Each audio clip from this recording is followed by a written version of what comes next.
Novos tempos, novos sentidos. A morte é a conclusão da nossa existência, é o término da nossa história. E depois da morte inicia uma vida após a morte, que seria uma vida na plena comunhão com Deus, uma vida que alcança o seu grau máximo de realização. E a vida definitiva é a vida na eternização da comunhão com Deus. Tem também rituais religiosos, de bênçãos, de orações, de cantos. A forma como eu vivo aqui, isso já vai me dando o endereço de como será a minha vida definitiva. A doutrina espírita nos ensina que além da matéria nós temos um espírito que é imortal. Então nós vamos colher no plano espiritual, né? E também na vida aqui durante a vida de relação, aquilo que nós semearmos, né? A doutrina espírita ela não tem rituais, né? Então, por exemplo, para nós, a lembrança dos entes amados deve ser cultivada sempre com respeito, com oração, com vibrações positivas, para que o espírito sinta o nosso sentimento naquilo que nós temos de melhor. Para nós, a morte é uma coisa natural e nós espíritas procuramos nos preparar para ela com coragem, com determinação, procuramos encarar com naturalidade. Para alguns, a morte nada mais é do que o final de tudo. Para outros, ela coloca fim tão somente na vida do corpo físico. A única certeza é a de que ela chega para todos. Para falar sobre como a concepção de morte se relaciona com as culturas e se modifica com o tempo, eu recebo a psicóloga Maria Emídia de Melo Coelho, mestre em Ciência da Religião e membro da diretoria da Sociedade de Tanatologia e Cuidado Paliativo de Minas Gerais. Maria Emídia, muito obrigada pela presença aqui no Novos Tempos. Primeiramente, a morte ainda é o maior medo do ser humano? Sempre foi e continua sendo o maior medo. Ela continua sendo um grande tabu na nossa sociedade atual. E como é que faz, assim, a morte, essa representação social da morte, ela se modifica com o passar do tempo? Sim, já houve vários tempos onde a morte foi extremamente familiar, ela fazia parte do dia a dia das pessoas. A pessoa, quando estava para morrer, ela decidia sobre como ela queria o final de vida dela, né? Todos os membros da família participavam e viviam esse processo de despedida juntos. Hoje existe um verdadeiro horror, né? Não se fala da morte, é como se ela não existisse, não fizesse parte da vida, e isso vai afastando cada vez mais uma coisa que é super certa de acontecer na nossa vida. Certamente, professora, quando a gente vai olhar na Idade Média, né, os corpos eram enterrados ali nos pátios próximos às igrejas, onde também aconteciam feiras, festas. No século XVIII, a gente observa as pessoas fazendo aquele culto ao cemitério. No XIX, a morte vira um tabu, e aí eu acho que a situação não se modifica muito de lá para cá, né? Isso se deve, às vezes, ao homem mais materialista? Também, né? Mudam todas as relações econômicas, relações políticas e principalmente ao avanço da medicina, né? Ao avanço da ciência como um todo, onde as pessoas antes morriam por questões simples, elementares, e cada vez mais com o avanço tecnológico a gente vai vivendo mais, com mais qualidade, e com isso a ideia de morte também vai se afastando, né, para um momento muito mais distante. E isso contribuiu de uma forma também muito peculiar com essa ideia de afastar a ideia da morte do nosso dia a dia. E qual que é o papel aí da religiosidade com relação à morte, aí, tentando, né, fazê-la ficar aí mais fácil? Qual que é o papel da religiosidade? Bom, o que a gente percebe hoje é que uma pessoa que tem realmente uma religiosidade pura, sem nenhum fanatismo, sem nenhum fundamentalismo, ela lida melhor com essa diversidade de uma doença ou da perda de um ente querido e contribui muito até no tratamento, dando a ela uma resiliência, né, uma força de enfrentamento maior. Mas, infelizmente, a gente vê o outro lado também, né? A gente vê que estão crescendo as ofertas espirituais, vamos chamar assim, Então, em qualquer esquina hoje a gente encontra as mais variadas ofertas de ajudas espirituais.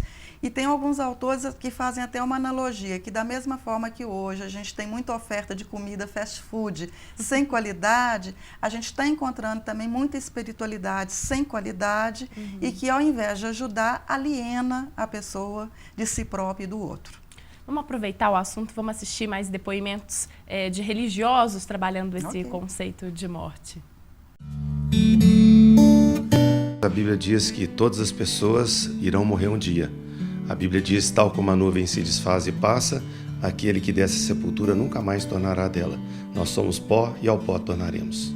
Nós normalmente fazemos um culto antes do sepultamento. A gente não fica fazendo outra coisa de lamentação. Claro que a gente comenta sobre a tristeza de perder alguém. Existe choro, existe tristeza, mas normalmente a gente faz um culto, porque a gente acredita na vida eterna e acreditamos que quando nós morremos, vamos viver eternamente com Cristo. O que eu faço aqui na terra vai acontecer uma colheita também no futuro. Jesus disse que até um copo d'água que eu der para alguém, ou alguma coisa boa que eu fizer para alguém, vai ser considerado, então com certeza eu creio que o que eu faço aqui terá repercussão no céu também. O judaísmo acredita que existe uma vida após a morte, que uma parte de nós, chamada de alma, continua a viver numa outra dimensão. Apesar da crença numa vida após a morte mesmo assim, dentro do judaísmo, geralmente é considerado algo triste, doloroso. Existem inúmeros rituais. Os rituais, eles têm o objetivo duplo. Primeiro, de levar consolo aos enlutados e depois de honrar a memória do falecido.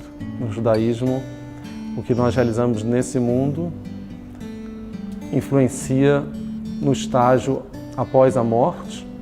Então, acredita-se que o bem que você faz nesse mundo, menor apego às questões materiais, fazem com que essa transição para outra dimensão da alma seja uma transição mais harmoniosa e tranquila. Pois é, professora, muitas pessoas buscam a religiosidade só nesse momento da velhice, da proximidade com a morte. Isso é válido? A religiosidade auxilia a pessoa a morrer melhor? Isso é uma questão complicada, porque se a gente entender a religião como um traço antropológico de todo homem, isso faz parte da nossa Constituição. Acontece que nesse mundo hoje de muita correria, de muito materialismo, a gente não tem tempo para se interiorizar, não tem tempo para se ouvir, para se escutar, muito menos o outro. E muitas vezes a gente só lembra de Deus ou de algum ente, seja lá o que for que representa a sua crença, nos momentos de aperto e principalmente no momento de proximidade da morte.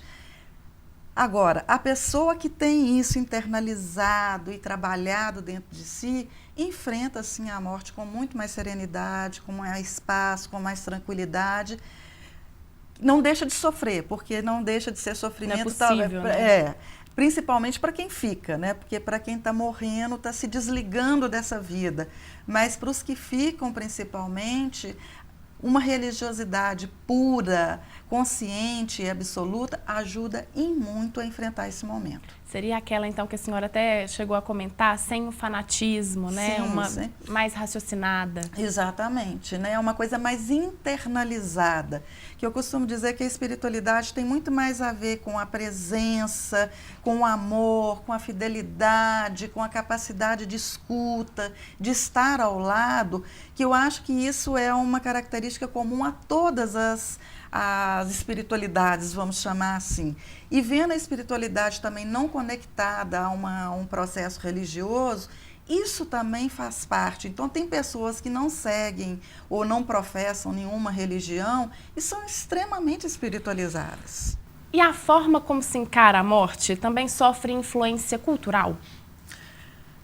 Total e absoluta, né? Nos dias de hoje a morte é negada, nós temos uma cultura da negação absoluta, ela é banalizada, ela é temida, e hoje também, né, com excesso de tecnologia, a gente vê um fato muito triste, que é o prolongamento da vida, que é o que a gente chama de procedimentos distanásicos. Você sabe que a pessoa não tem mais como sobreviver, mas como existe uma tecnologia, muitas vezes se estende essa vida por um longo período de uma forma desnecessária, causando sofrimento para a pessoa e para os familiares e amigos.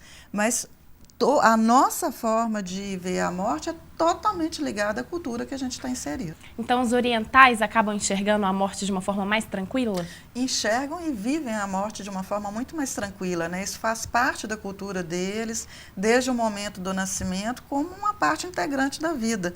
Então, isso para eles é uma coisa super natural. Para nós ocidentais é que é um temor absoluto. A gente é mais apegado disso. Super apegado, né? E como a gente não tem tempo para se interiorizar, imagina se a gente tem tempo para viver a dor, para viver o luto, ou pensar na possibilidade de perder alguém. Tem um dado interessante que eu posso até aproveitar para dar, que poucas pessoas sabem. Hoje os velórios, a gente tem a opção de velórios virtuais. É mesmo? Né? Antes a gente só tinha isso em São Paulo, em Belo Horizonte a gente já tem um velório que, se você não quiser estar presencialmente convivendo com o incômodo da morte, você pode se comunicar virtualmente com os parentes do falecido. Nossa. Isso mostra o tanto que a gente tem pavor de lidar, né? E isso está muito ligado à ideia de finitude, que a gente não aceita que a gente é finito. É uma angústia muito grande lidar com essa questão. Então, quanto menos se falar da morte, menos incômodo a gente vai ter.